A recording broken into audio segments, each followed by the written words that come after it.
সকালের শুরুটা এমন হবে ভাবিনি। ঘুম থেকে উঠে মনে হয়েছিল দিনটা একদম সাধারণ হবে, কিন্তু কয়েক মিনিটের মধ্যেই সব বদলে গেল।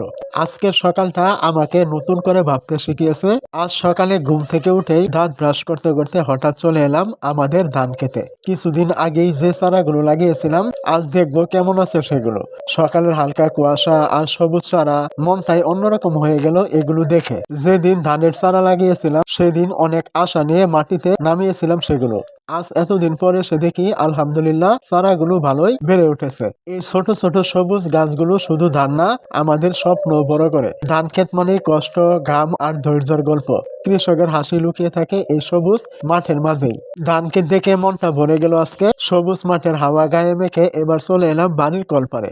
এখান থেকে ঠান্ডা পানিতে মুখ ধুয়ে নিলাম। গ্রামের সকালটা আসলেই এমনই সরল, শান্ত, একদম প্রাণ ভরে নেওয়ার মতো।